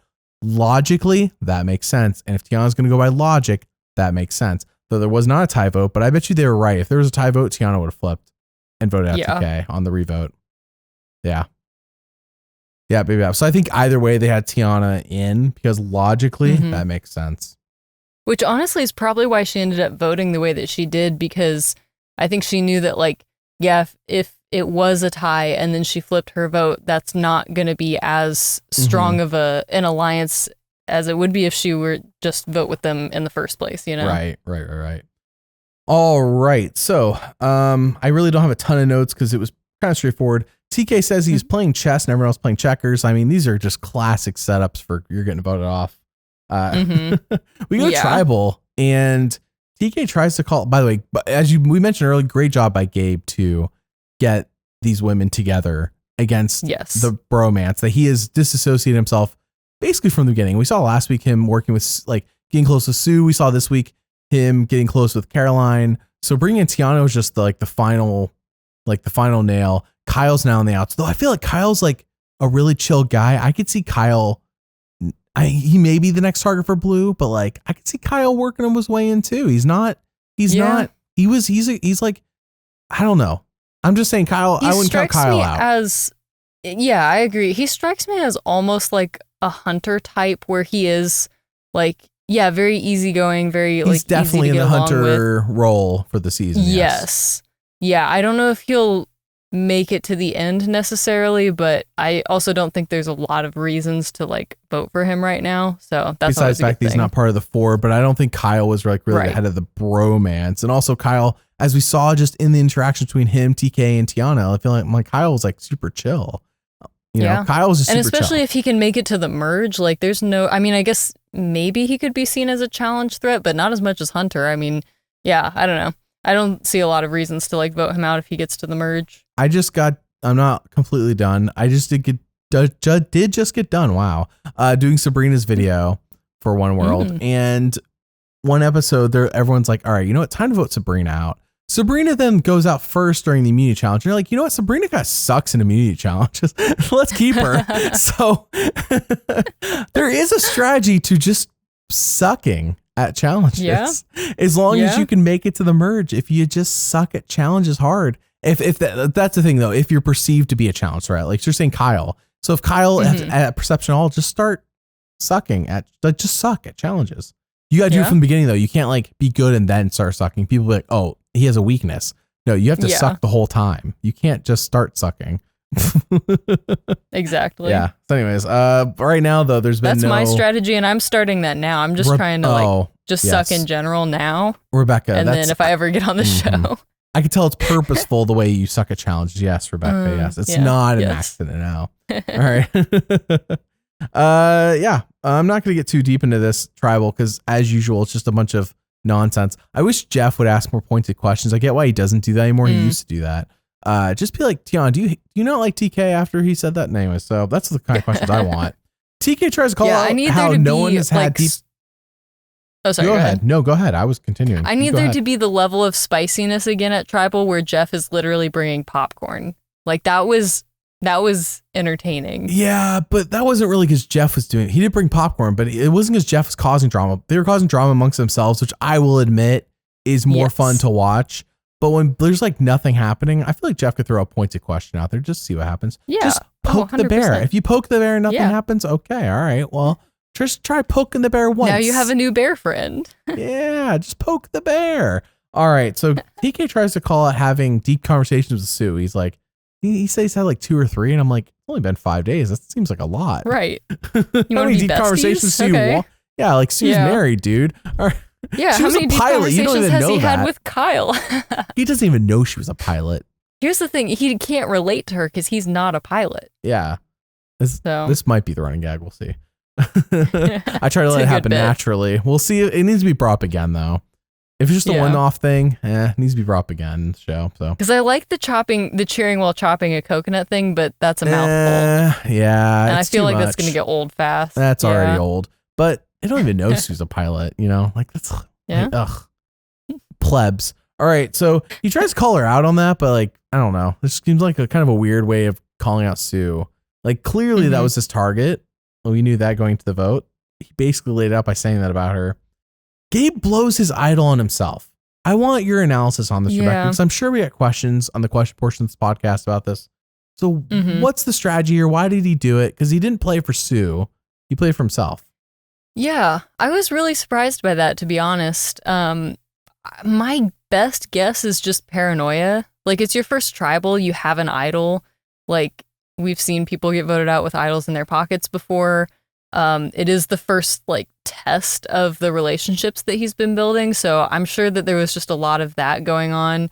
I mean, from an outsider's perspective, it is like why it was so obvious that everyone was voting for Sue, who wasn't, aligned with Gabe. So it was like, why would you not play it for Sue? Especially after you kind of like, I think they talked about it earlier. And Sue was like, oh, I hope you don't have to play your idol for me tonight. Like, let's not waste it, So he had talked about playing it for her and then playing it for himself. I don't know. It is a selfish move, but also Survivor can be a selfish game sometimes. So I don't think people will be too offended by that. But yeah, I don't know. I was very surprised by that. I wish he would have played it for Sue. I feel like that would have been a better move, even though she wasn't going to get voted out. If you're going to play it, I felt like that was a better move, but I'm guessing just paranoia. That's my best guess. Yeah, that's probably a good call. I mean, it's usually always paranoia to play an idol for yourself. From what we saw, it seemed like you should have played it for Sue. Now, I have preached over and over again on our seasons of podcasts now how if you have an idol and everybody knows about it, just play it, get it out of your pocket so you're not a target because of it. So that's the only pro of him playing the idol. I just think they should have played it for Sue, who he knew was getting votes. I guess, because I don't know though, like there's no way you were getting votes. So I guess the thought is like, oh no, maybe, I don't know. I feel like you want to save your ally. I think there's a risk to every play. And I think the risk here to play for yourself is that you seem selfish. Whereas had he played it for Sue, Sue would have been locked in. Sue's with Gabe, like no questions, but like 1000%. Playing it for yourself doesn't make it seem like, yeah, sure, you voted with me, but then you knew I was getting votes and you played that all on yourself and you weren't getting any votes and you didn't get any votes. So just because like dumb. Who would Gabe even think is voting for him? Like the guys think that they're in an alliance with him. TK just said he's voting for Sue. Yeah. Like the only person would maybe be Tiana, but like that doesn't make any sense because why would she vote for someone that no one else is voting for? So yeah, I don't know. Definitely not the best move in my opinion. Based on what we saw on the show, it just doesn't make any sense to play for yourself outside of what you said, paranoia. So, all right, TK's voted out 4-2. Next time on Survivor, I've already seen that there's questions about this, so we'll address it. I mean, we kind of addressed it earlier. Sam, people say he has a fiance. I don't know. Did he mention that in the show? I don't recall. Must be a preseason thing. I don't think so. I don't think him and Sierra are a thing in that sense. As you said earlier, it seemed like it was an out of context. Like the way it was, the shot they chose along with the words on a very quick pass seems like someone's implying they're in a relationship. It's not the way it seemed. But then again, I mean, next time Survivors could be very deceiving. Like the way Sam reacted to Andy telling him something was like, oh no, Andy told him something mind blowing. And as it turned out, oh no, Sam's just being sarcastic and kind of responding like you respond to a child. So yeah, exactly. So I don't think that it's implying they're I think it was implying it in the Next Month Survivor, but I don't think it's actually what's happening, as you said. Yeah, I agree with that. I think next week we're not going to see Sam and Andy. Or I'm sorry, not Sam. Sam and Sierra are in a relationship. Sam and though Andy is bi, I guess. So he is. All right. Yeah. Maybe that's what Andy's thinking. Anyway, so also, and Rome says, they should call Survivor Rome. I love the confidence from Rome, by the way. Oh, absolutely. Yeah. I hope Rome stays long enough to make more fun on the show with his just over. He does seem like he's having a good time. Like he's here for the adventure, and I respect that. I wouldn't align with Rome with the way he's acting, and I don't think he's going to win. But I definitely appreciate the energy. I definitely appreciate the silliness, for lack of a better way of describing it. So I'm pro Rome staying as long as Rome can, and I just don't think he's winning. So. All right, let's move on to fantasy team time. Rebekah, you said you didn't do very well last week. Neither of us voted for John, put any votes on John. So we missed the mark on getting any vote points for John. By the way, if you want to join the fantasy league, it's not too late. As I said, you probably have a better chance than the rest of us at knowing who to put on your fantasy team because you get to pick two people and pick who the winner is. I wish I have Solomon as my winner pick. I need to go see if I can switch that out because Solomon's not winning. I think Solomon's that rule actually changed this year. Because you can change who you choose as sole survivor, I think every week, but it's just that then at the end you get like 1 point for every week that you had it correct, if I understood that properly. So if you had the winner pick from week 1, you would have got 13, but if you had the winner pick, I think if you switch it, I need to go check because I do not want Solomon anymore. Yeah, because I did switch it because I think I had, who did I even have? I don't remember. I think it was, I think it was Genevieve. Oh gosh, no, you had an equally bad pick. Yeah. No. So like, so I switched it to Teeny. Yeah, dude, I'm about to go switch it to, oh man, that's the question. Is it Teeny or is it Sam? We'll see. I don't want to reveal at the moment because I need to sit and think on this. I got your time. Cards close to your chest. I'll talk about it with Mary tomorrow. Mary and I got more notes. But anyways, and we'll talk about it tonight on the winner analysis, of course. So so if you want to join, I encourage it. A link in the description. The prize for first place is to pick a story video for me to make about any person who's been on US Survivor. I do not care. As long as I haven't already made their story video. Like I'm not going to do it again. You know what I mean? Like I'm not going to, you can't pick Russell Hantz. Like I'll just send you the video I already did of his. Like that's silly. You know what I mean? I just want to be clear on that because I feel like that could come up. I'm also not going to make story video on any winner on their winning season because I'm trying to do this in order. That is the only exceptions, though. You could pick a first boot. You could pick somebody everybody hates. You could pick whoever you want. I don't care. Like, you think it'd be funny if you made a video about this? Sure. If you think it's funny, you're the one who won. You can pick whoever you want. I'm not going to veto you. Any person on US Survivor, as long as you're not the winner on a winning season. And of course, I didn't already make the video. I know that I am not eligible to win, but I do need you to know that if I were to win, my pick would be Hannah from the Lulu tribe in, was that 45? See? That would be my pick, so. I mean, I would do it. It would be a short video. I need a deep dive. Like, I need you to go into, like, preseason, like, her nicotine addiction, and she needs a bed. Yeah. Why is she no longer a therapist? Like, all of that. On a real note, unrestricted, I would, if I were to win and I was not the one making the video, I think, obviously, I think I would pick Chris Devins. I'd say Chris Devins. Wow, I'm mixing the two. Rick Devins. I mixed the two in one video and I got a bunch of comments on it, and this was years ago, and I haven't stopped thinking about it since. So Rick it just Devins, haunts you every night. You wake up in Rick a cold Devins' sweat. story goes from like playing an okay game, getting on edge extinction, comes back in the game, just like guns a blazing. And I think it makes for a fun story. And he does lose, sure, but that's like that to me. I think he has a fun story whenever I get to him. So, all right, Oh, in first and second place, both get a copy of Castaways, a game, literally a Survivor. It's not a board game; it's a card game that you play with other people. You basically play a game of Survivor with, different rules and stuff, but you can play classic Survivor if you want. That is, I'm showing pictures if I remember to do it, but yeah, first, second place get that. Thanks to Castaways. They're the one that's offered it. I didn't even ask. So they said they would appreciate the free, exposure of me talking about it every week. I think it's really what it was. Yeah. Publicity. Yeah, Nice. Yeah, there you go. That was kind of the trade-off. All right. So what's new on Patreon? These podcasts are always a day early than they are on YouTube on Patreon, and they have no ads. No ads, none. Except for me talking about Patreon, I guess, but you can skip over that. The fantasy game you can join, and of course, One World Stories. They are all on Patreon. Kim's, I'm working on it right now. Okay, let's move on to, and I really appreciate the patrons, by the way. You guys truly, in the face of us being sponsorship free, because we don't have any sponsors, in case you know, and that is a choice. That is a choice. No, Liz, she didn't pay us nothing. That was a joke. Yes. That was a joke. No, I'm trying to be real, Rebecca. For real, though, like, we stay sponsorship free because of the patrons, and I really didn't want to have to change the content to try to like appeal to CBS to get like X interviews and stuff. Like, I'm not trying to keep us as honest as possible. And I hate when channels change because they're trying to appeal to basically get advertisers and sponsorships. I'm just not a big fan of it. I'm not. Yeah, I just like straight up. So I really appreciate the patrons that keep us sponsorship free. And I thank you guys for listening. Like, truly. All right. Now we're not being serious. Let's move on to the question of the week. That's all the sentimentality that we have. Yeah. For this episode. I just want to be like legit. Like I truly am appreciative because it's really nice that I don't have to constantly beg for sponsors to pay the bills. So. All right. Question of the week. I'm just going to go. You ready? Both of us got 0 points. We got no points last week. So yes, I'm keeping track. So I have that written down that we were both at 0. So this question is twofold in terms of relevance. Okay. But I'll explain after I ask. What is the only season to have its first 3 boots be all men?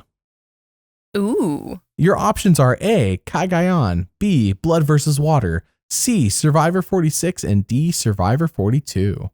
All the first 3 boots, and there's no like catch to this. Whether they're medically evacuated, voted off, it doesn't matter. The first 3 boots were all men. Yes. Okay, can you say the options again? Cagayan, season 28, Blood vs. Water, season 27, Survivor 46, or Survivor 42. I don't know, but I'm going to guess 42. No, 42 had, its first 2 boots were men, with Jackson who got medically evacuated because he lied to Survivor production, and then Zach got voted off. But then I believe Mariah, I forgot what her name was, Maria, something like that. It was one of the M's. She got voted off. She was the 3rd boot, so she stopped that. Okay. Cagayan is the correct answer, actually. It was. Oh, okay. That was my second choice. David in charge of the Miami Marlins. I forgot. He was like the president of the baseball club. Garrett, the poker player, and Bryce Isaiah, who would be all but forgotten if he wasn't a contributor on Robin's podcast. And of course, him and Wendell, who is still dating Dee, for those wondering. As far as we know. They do podcasts together, and they also have like a Survivor watch party tour thing that they've been doing for quite a few seasons now. So, all right, yeah, Kaiyan's the answer, and I bring that up. I say twofold. One, because the patrons picked that's the next season we're covering for story videos. Nice. For the 5-year anniversary of this channel, which was this past Saturday. Yay. 5-year anniversary of this channel. I let patrons pick what season we're covering next for story videos to break order because we just got done with One World. And I said, all right, we can do Philippines next if you want, or we can do a different season. It's up to you. They picked Cagayan, which I'm looking forward to. So we'll be doing all the story videos. But the other relevance to that question is we have 2 men so far. If next week is a guy like Rome, this will be the second ever season to have that. Interesting. I know. Is Cagayan, that's the only other season that's had that many? Wow. All the other seasons have at least one woman in the first 3 boots. Wow. Yeah. Yep, what do you know? I thought that was crazy, but yeah. What is your question? You got it wrong, so 0 points for you. What's your question? Yes, I didn't change my score, so still at 0. All right, so your question of the week is, which 2 seasons had their tribe names explicitly revealed during the season preview at the reunion of the previous season? So, oh my gosh, that makes sense. I need multiple choice. I have a multiple choice. I'm going to give you 5 options, so 2 of these 5 are correct, if that makes sense. That's fine, yeah. So your options are Pearl Islands, One World, All Stars, Heroes versus Villains, and Redemption Island. Shoot. If I were to... so only one of the tribe names revealed in the preview for some reason? I'm going to guess One World's one of them. Is that correct? That is correct. Okay. And all of the tribe names were explicitly revealed as far as I... So like, okay, if I understood the wiki page correctly. But yes, One World is a correct Rebekah, answer. you didn't do your own research on this? You do... What? Okay. Oh, did I rewatch all... Yeah, Are you asking if I rewatch every season of Survivor before every podcast? No, I do not. Okay, so what were the other options besides One World again? It was Redemption Island, Heroes versus Villains. Oh, dude, Heroes versus Villains. Yeah, that's correct. I mean, how did you know that? It's in the title of the season. Yeah. That's the giveaway. That makes sense. I didn't put that together until you just said it. You should have thrown in some later seasons. Another big hint for me, and this is just maybe personal, is that they didn't really do proper previews of futures of like the next season outside just showing generic footage of like the location until I want to say around the time of One World. Like they really weren't teasing the twists of the next season until maybe Redemption Island, One World, like that time frame. So anything before that, like sure, Heroes vs. Villains, sure, and All Stars, but like otherwise it'd be like next season it's Guatemala, and like that was it. And then they just showed some footage of Guatemala, like they didn't tease anything else. And they didn't show any of the players. Like, here's nothing. A bird. Yeah. Here's the Mayan pyramid. So the later seasons are really when they got into actually previewing to some extent the next season in terms of people or theme or whatever. But yeah. So anyways. That was a good question. Well, so I have a point. Eat my dust. Yes, I have adjusted your score. You are winning 1-0. So wow, like we're in a soccer game, high scoring. Good job. It's like yay, wow, good job opening that coconut. Thank you. Good job cutting that bag. I'm trying to make this a bit. I don't think it's working. No, it doesn't work when we already have this established relationship. Now, if we just started the podcast this season, I'm like, Rebekah, hey, like for real, could you cheer for me when I'm right? Okay. And you were like, I was dead serious, not sarcastic. Yes. Then people would be like in with you on that, I guess. All right. Let's move on to TV ratings. Of course, we didn't talk about last week. What was there to talk about? We didn't know. So Rebekah, Survivor's #1 last week. Yay. Let's go. You know what the caveat to that is? Yeah. In viewership. By the way, number one in views last week, and it was by a mile. Big Brother got second with like 2 points. Survivor had 4.72. I'll put it up on screen. 4.72 million. Big Brother had like 2.4, 5, 6, 7. I don't know. And then the Golden Bachelorette premiered at the same time as Survivor and didn't even get close in views. Didn't even get close. Of course. By the way, the Golden Bachelorette though is not aiming for the 18 to 49 demo. I think that's kind of obvious. Yeah. It's the Golden Bachelorette, which means it's old people, and I don't mean Survivor old. I mean, you don't mean 30-year-olds. I mean actually older people, like 50s, 60s. So yes, not 30 and you're dead, or 40 and you're dead, whatever.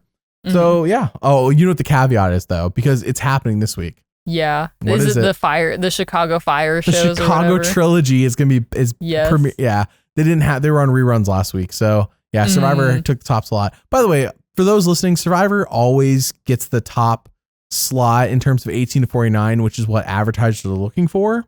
However, Chicago pulls in a lot of older people and they have more views per week. For those who are new to the podcast, maybe, or you don't remember why we even bring this up, the Chicago trilogy of shows gets more views, I think, for their like first 2 of the 3 shows than Survivor does. And it's because they get a lot of older people watching, but their 18 to 49 demo does not beat Survivor. I just want to throw that out there because Survivor is the number 1 unscripted show. That's not the NFL. Like last year it was that. And I think it was other years as well. But Chicago, man, it is a force to be reckoned with when it comes to scripted shows on network TV. Yeah. So, man, that's crazy. Yep. I know. Watch out for Chicago. They're coming for you. All right. And not the Bears either. They're not very good at football this year. No, they're going to light your house on fire. Yeah. I think that's... Let's move on to winner analysis. This is going to be our top 3 for Rebekah and I. Rebekah, this week we're going one at a time. Okay. And start with the number 3. Number 3. Rebekah, got it. One at a time. Nailed it. Don't just say all 3 at once. Listen, I got excited last week. I know you did. Tomorrow, Mary and I will be doing the podcast where we rank the remaining 16 players. Yes, all 16 of them. And with 100% accuracy, of course, obviously. Oh, but, of course. Yeah, it's week 2. Yeah, if you want to know how to vote for the fantasy league, just listen to the podcast. For real, though, actually, for real, yeah. The winner analysis podcast really is. If you like don't know who to vote for, I mean, that's our honest thoughts. And I won the league last year. Not to like toot my own horn too much, but like that is where I'll give you my honest thoughts, so you'll know kind of how I'm voting based on what I say about people. All right, but tonight let's just do top 3. Who's your number 3? So my number 3, I really debated this, but I did put Gabe as my number 3. He obviously had the blunder with, well, I guess, I don't know. If Gabe over Sue? Did you not know Sue's a pilot? You know, I didn't factor that in. That's a really good point. That's winner edit material. Back to the drawing board on that one. Yeah, back to the drawing board. No, but I think like besides, Gabe obviously kind of blowing his idol, a lot of what we've talked about throughout the episode, like I think he's in a really good spot. He did a really good job of kind of forming an alliance around himself instead of just going with the easy alliance. So the people that he's pulled in, Sue and Caroline, are probably going to be really loyal to him. Could have strengthened that a bit by playing the idol for Sue, so that's a missed opportunity. But still, I think their relationship is really good. And then, getting Tiana to vote with them and everything. So I think he's in a really good spot. And like TK was honestly his biggest issue with the whole, like last week, TK found him looking for or getting the key off of the vines. Mm-hmm. And so like that was kind of an awkward thing. And like TK could have been a problem for him, but TK's not here anymore. So I think Gabe's in a good spot. Yeah. My number, I'm with you on Gabe. He definitely rose in stock this week, but I wouldn't put him top 3. We'll find out tomorrow where I rank him, but he's not my top 3. Yeah. My number 3 is Aysha. Now, her week this week was quiet. To be fair, though, Red's week in general was quiet. Lavo Tribe, Red Tribe, whatever. It was a pretty quiet week. It was mostly about Rome and how he's a mess. And just it's really what the whole Red Tribe was about this week. So Aysha's not caught up in the drama. She's not part of that. She had a really good week last week. And she did get a confessional this week. So that's one of our things we're looking for in winners, by the way. I guess this is really where we get into, we kind of blew the lid off earlier when we talked about the intro, but this is really our section to really get into it. Nothing this week indicated to ignore her. She still had a confessional, which keeps, as you and I have declared throughout the new era, I believe post Erica. I want to say post Erica. I don't remember Gabler's confessional count exactly, but post Erica, the winner at least gets one confessional every episode. And the winner gets an emotional backstory with pictures. We haven't had that yet from Aysha. I'm just throwing out there that she got a confessional this week, so she wasn't completely ignored. So anyways, Aysha's my number 3. She had a really good week last week. She seems very smart. I do suspect she may be late merge kind of boot. Like definitely makes the merge, but like I could see her being viewed as a threat, especially if Teeny ever drops the bomb to others that I don't know if that's a bomb. About the podcast. I don't know. Other people might be like, what is that? Like, is that Boston Rob's podcast? Right. You sit around talking about Survivor. You talk about Survivor with Boston Rob. No, it's the other Rob. Right. Yeah. That's not my joke. Rob's the one that makes that joke. He's the other Rob. And anyway, so I don't know if that's a bomb, but she did mention it last week, and I could see it being dropped later. Like, she's a big threat. She literally talks with Survivor players, literally works with Survivor players. You know what I mean? Like, Yeah. I can see Aysha getting cut on that. If there people are just looking for threats, any reason not to get themselves voted off, of course. So I think she's in a good spot. She's very calm, cool, collected. She's not Rome, which is a plus. Yes. It's not Rome. I think, I don't know. Just nothing, everything about Aysha's been good, especially last week. Mm-hmm. This week, not as much content, but that's just because Red didn't go tribal and they aren't a mess of a tribe at the moment. It's just Rome. So, right. All right. Well, let's just do this. Number 2 and number 1 are the same for Rebekah and I. So, Rebekah, who is our number 2? So, number 2 is Sam. Yes. I think pretty obvious. Everyone probably knows who our number 1 and number 2 is because we talked about them so much. Expose it earlier. Yeah. Yeah, but I think, I mean, a lot of reasons that were talking about earlier. He's very social player, very smart. He realized that he needed to tell Rachel about the idol so that didn't come back to bite him. Like, he's very aware of the tribe dynamics and how, his actions are going to be perceived and all of that. So very intelligent player. He's in a great spot. I do think, as crazy as it seems to use his idol for Andy, I do think that is potentially a really good move. And it's just good that he's trying to think of things like that. Like, instead of making the boring move of just playing the idol for himself, how can he use it to solidify alliances and, move ahead in the game and maybe even do, I feel like that would be a surprising move, but it's not, I don't know, it's not going to be an earth-shattering move depending on, how early in the game it happens. But yeah, I think Sam has a good head on his shoulders. I think he has a really good alliance, especially with Sierra. I think anything that happens in the tribe is going to get back to him eventually because he just has such good relationships with everybody. So that on top of the, the show open thing that you were talking about earlier, just with all those clues and everything. I think Sam's in a really good spot. This is something we won't have to go too in depth here in the winter analysis, but I guarantee you every week we're going to have to bring it up because somebody will have not listened to us explain this. So I'm just going to briefly, let's break it down to the simplistic terms. In the intro, Sam shows up in between the Fire 47 and then the woman holding the torch 47 intercut in the middle of the tribe, in the middle of the yellow tribe, which they don't do for any other tribe. They've never done that in any other season, to my recollection.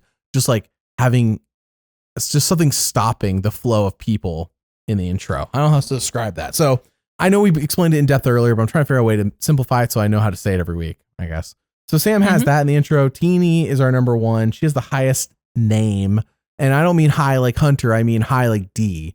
And she has a mad chat. Sam has a backstory, but it's not emotional. That does not mean he won't get an emotional backstory later because Charlie in 46 I think he had a very brief thing at the beginning of the season and his wasn't emotional, but it had pictures. If I recall, I remember people being like, "Oh, Charlie had a backstory." I'm like, "Yeah, that doesn't count." Wasn't that the Taylor Swift thing? I think it was. I listen to Taylor Swift every day on the train to school or something like that. I forget. It wasn't his emotional backstory. He ended up getting one later. So Sam doesn't have the emotional backstory, but he definitely has that. He's calls himself the glue guy. Everything comes out of his mouth. Like every movie made so far, everything comes out of his mouth. Seems like a smart move. Sierra trusts him fully. He picked the one tribal idol, which I think was the right move to make considering the circumstances. He wants to pull in Andy, while Andy is how do I say this? Andy is an awkward duck at the moment, but Andy's not wild like Rome. Andy's just an awkward duck. And I think if you make Andy feel secure, which he wants to do by being Andy's buoy, Andy will be locked in with you and will tell you what you want, what you need to know. So if he has Sierra and Andy, that's a threesome. And I mean, I think if you can somehow get one more person, four people can run. We've seen it multiple times. Heck, we saw the Tika 3 run it in 44. So it's not, you don't need a 4, but the Reba 4 was definitely like a force to be reckoned with in a sense in 45. Well, and I think he has a pretty decent relationship with Annika and to a certain extent Rachel. Like, I don't think that he feels super tight with Rachel, but I think she feels relatively tight with him. So he hasn't like ostracized anyone or anything. Yeah, that's the thing. Even if they view him as a little bit of a threat, it's definitely, Sam is not next to go. Like, even if they were to try to pull a fast one on Sam has the numbers. He has Andy and he has Sierra. So in case Yellow does go tribal and they decide, you know what, Andy's not a threat, but Sam is. So we'll see. I think Sierra's all in on Sam. That's happened before on this tribe. Yeah, exactly. Andy's John, not a threat. Yeah. So I think Sam's in a good spot. Everything he says sounds smart. Now, if he goes home next week, we'll look like idiots, but then I'll be all in on Teeny. Yes. But yeah, I don't think Sam's going anywhere anytime soon. Just everything, the way everything's being presented is that Sam's smart and that Sam has the numbers. Also, something else that I meant to ask earlier, because I didn't go back and check, but when I was watching it in the episode tonight, the show open, am I correct that all of the colors of everyone's name is yellow? Did I see that correctly? I mean, no, that's the same. It is the same color it's been for all the New Era seasons. Nothing changed. Okay, because I was going to ask, because I know sometimes I think they've done like different colors depending on what tribe you're on or something. So I was curious if that was new or no. I pulled up 45, 46, and 47's intros today, and I said I kind of overlaid them just to like. I was like, literally, I'm like, okay, this is the ones to look at. I can't look at the ones from like 38 and before. Last time like that doesn't count. So long ago, it's not even the budget era.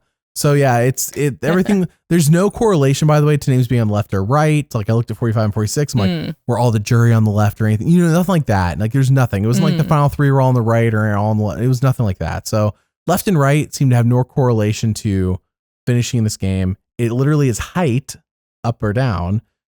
As we saw with D, she was at the top. She finished first. Hunter was in the middle. He finished 9th out of 18. So Teeny, that's the thing. I need the official one. If Teeny is even like a couple centimeters below D, that could be second place. Maybe Sam gets first. Yeah. You know what I mean? Or Teeny is the winner and I'm just overthinking the centimeters. I don't know. It could be the same exact spot as D. I don't know. I haven't looked at it yet. Yeah. The official one. You know that meme 16 by 9. You know that meme from It's Always Sunny in Philadelphia where he's got like the board? That's you right now. That's me. It's exactly what I was trying to describe earlier. It's like week 2 is conspiracy theory time. Once we get past the merge, we're past conspiracy theories. People will tell us we're on conspiracy theories. I'm like, yeah, but Kenzie's winning, but D's winning. And then we get proven right. So is it a conspiracy theory? Winning. Yeah. But only time we've been wrong, like straight up wrong, was 43. We were never on to Gabler. 42, Marianne's winning. Like, I know you weren't there 42, but I had Marianne pegged from episode 1 because the intro was a copy of 41's intro, and they were just copying everything that season. In case you hear cats in the background fighting, is my cats fighting in the background. That's exactly what that is. I don't know if you heard that, Rebekah, but I did, yes. They're down by the food bowls, and I fed them today. So what are they fighting about? I don't know. All right. Fun. Anyway, so yeah, number 1 is Teeny. What do you think about Teeny? Yeah, I mean, I think just echoing, well, I guess you talked about this a lot last week, but I think Teeny's in a really good spot. Clearly, everyone in the tribe like trusts her. I mean, even Rome telling her about the idol or the box or whatever. Like, I thought it was funny that Teeny was like, I don't know why he trusts me, but like clearly something is working socially. I think Teeny just has a lot of trust from a lot of people. Is relatively low key. Seems like, good vibes, good personality. That's not someone that you want to like get rid of early necessarily. Doesn't seem like a huge challenge threat. So yeah, I think Teeny has a lot of potential. Obviously, like we'll see once that tribe goes to tribal, we'll kind of see where alliances lie. But everything that we've been told in the edit so far is that Teeny's in a really good spot. Teeny has a lot of classic hints. She has a Matt chat as well, which Sam didn't have. Yes. But Teeny has a Matt chat, and if they're bringing it back, they're doing the classic hints at this point would be if they're that's why she could be a red herring because she has the D hint and then she has the Matt chat hint, which we saw from 33 through 44. D's of course was 45. Those are classic. Hard to say about 2 seasons ago, but they're not like Kenzie's was something new. Sam's is his a copy of Kenzie's? Not really. It's something different. It's still in the intro. That's what I'm saying. Like, I don't know. Like if Teeny's is that obvious, then Teeny's the winner. But if it's not, I think it's Sam at the moment. Yeah. Yeah. In terms of hints, we're going to get actually to death over the season about this. But if Teeny and Sam make it to the finale, as usual, with the exception of Gabler, as usual, we had him pegged. All right. Which the whole Gabler thing, that was because he was the alligabler. None of us saw him coming. He went underwater in us as well. And a couple of people said, I think it's Gabler. And they were right. And I was like, good. Yeah. I'm like, good. I'm glad. I'm glad somebody had him because we didn't. We didn't have him. Yeah. No, I was furious at that outcome, actually. That was Rebekah's first season podcasting with us. And man, what a season to get your feet wet there, Rebekah. From there, it's been super straightforward on the winners. Like we've had him. Maybe you've gotten better and you and I together, I definitely feel like I've gotten better. Like I'm more analytical watching the show now because it used to be like, they're having a conversation, didn't think too much about it. But definitely reading into things as much as I can now. Dude, for sure. I get people straight up commenting and sending me messages, and they're like, this is the first season I'm actually watching where I'm actually paying attention to how the show's being put together, like how the story's being told. And it's like, I noticed blah, blah, blah. And now people are pointing out things to me I hadn't even thought about. Yeah. You know, things are relevant, things are maybe irrelevant. I don't know. It was only episode 1 when they're messaging me. But I'm just like, see, I like that people are thinking about it. To me, for some people, it ruins the show. This is the wrong podcast for you. I mean, you probably know that by now. But for those who like this, I think it's a fun, to me, it's a game. It's a game within the game. It's a game within the show. I enjoy the show. I enjoy the story, but I really enjoy the figuring it out game. And then when the season's done, I enjoy going back and like deconstructing and figuring out how is it told? Where were the hints? Was it obvious the whole time? You know, sometimes it's obvious, sometimes it's not. I really like to break down how the story was there the whole time, even when we didn't see it. So, and then of course, even if during the season we figured out who the winner is, we'll still miss stuff about the winner story. Oh, 1000%. I'm sure. Yeah. So, all right, let's move on to your all's questions. As usual, when the episode is done here on YouTube, I ask for your all's questions and you all send them to me. All right, let's see what we got for you this week. First question comes from Living End. They asked, is Andy a production plant? There is no way he is a real human. I think if he was a production plant, he would have gotten more applause the first time he cracked open a coconut. Yeah. So no, he's definitely a real human. Yeah. No. Yeah. The producers just off camera, like clap, applaud for him. Off camera, they're like, Andy, act like you're insecure, Andy. Andy, have a meltdown. Overthink things. Actually, on Big Brother, they have had it was like they have called America's Player. There was actually one season where that person the whole season had to do whatever America told them to do in terms of strategy, I believe, and in terms of like stuff. It was like season 8, I want to say. Don't quote me on that. People get on to me about not liking Big Brother. I don't like it, and I've seen a bunch of it, so like I've given it a fair shake.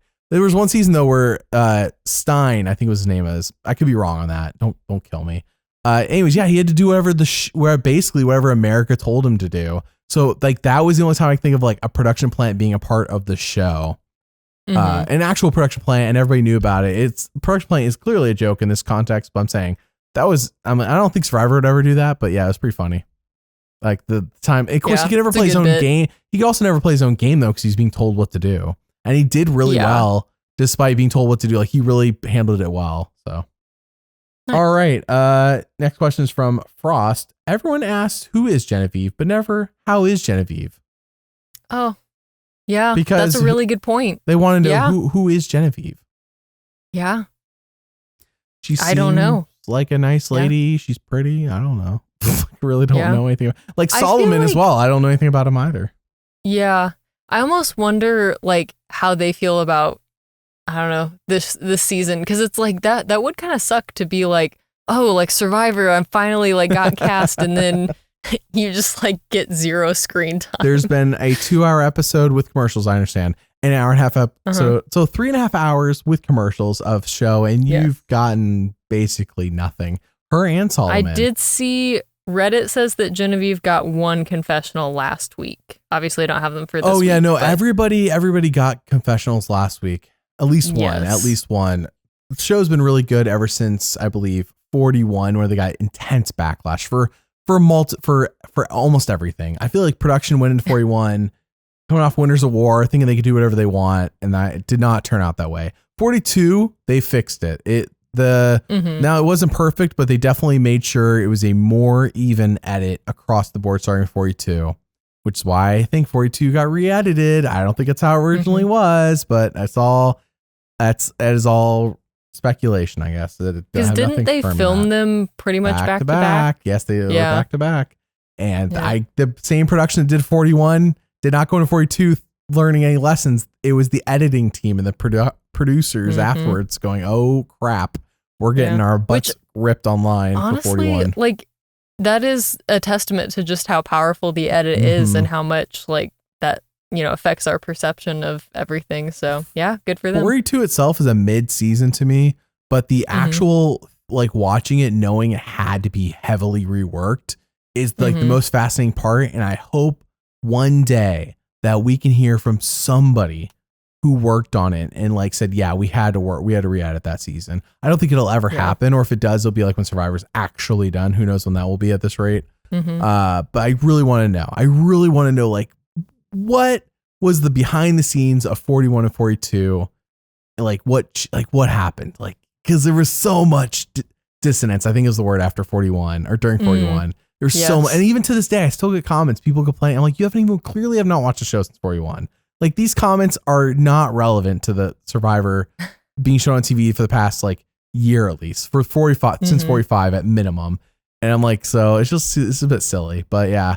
Anyways, 41, man, caused a huge problem. So 42, they try to fix it. Anyways, for those who don't know, like, there's nothing confirming that. You just watch 41, then you watch 42, knowing they're filmed back to back, and you're like, yeah, when they couldn't avoid things, they had to show them, but like, man, they sure did their best to try to avoid all these people out of 41 in the editing. All right. So next question is from Silent Storm. Doesn't Sam have a girlfriend? His relationship with Sierra does seem kind of like a couple, like if you don't know the whole situation. I don't know. We kind of talked about this before, I guess. Rebekah. Yeah. Said it I seems out feel of like, context. I don't know. I feel like this is a thing where it's like anytime there's a guy and a girl, everyone projects like, oh, there must be a romantic interest. And especially when they're both attractive and near the same age. Yeah. And I don't know. I get that, but I just do not get that vibe from either of them, to be honest. I don't know. Maybe other people are picking up on something I'm not, but I didn't get that vibe at all. That's the thing. They are living with them too, but we'll see next week. I think you're right. I think it's just next time on Survivor trickery. Yeah. Next question is from Catherine. Will we ever see a rock draw in the budget era? I mean, we haven't seen a rock draw since 27. Oh no, since 33. So it's only happened 3 times in 46 seasons. I would say 47, but the season isn't done yet. In 46 seasons, I mean, it's not a new budget era issue. It's just it just doesn't happen that often. Yeah. You really need people who are, how do I say this? Who are stubborn to make a rock. You need stubborn people to make a rock draw happen. And I would not make a rock draw happen in episode 2 of my first tribal council. Like, screw you. Bye, TK. All right. Yeah, you have to be like so entrenched in your alliances for that to be a thing that makes sense. Which is why it's happened at the final 4, why it's happened at the final 6. And I forgot when it happened in 33, but it's definitely when, alliances were like, nope, I'm not budging. I'm not flipping, because if I flip, it's going to ruin my game. I'm not going to win. Or in the case of 27, it's like, hey, if you don't flip and vote with us, this game's done. Like you're number 4 out of the 4. You're not going to final 3. Duh. That wasn't 27. And then in season 4, it was like, well, I'm not flipping. Okay, well, let's do this thing. Oh no, in 4 it was a deal was made. Hey, if you vote with me, since you have immunity anyways, it won't affect you. That's kind of how it was. She's like, okay, all right, since it won't affect me, I guess I'll vote with you. Why not? Give you a chance. Yes. So see, but they stopped doing that final 4. That will never happen again. But yeah, that purple rock draw in 4, man, people were scared for so long. They were scared for so long to draw rocks again. It was brought up like every time it's brought up, like, I'm not drawing rocks. All right. Next question is from Leslie. Is Andy going to catch his footing like Emily from 45 or fail like Bonu from 46? That's a really good question. I think personally, I'm getting more Banu vibes from him than Emily, because the thing that Emily had was the ability to learn and to listen to people who were giving her feedback about how she was being perceived. She didn't need people cheering for her. I don't really see that.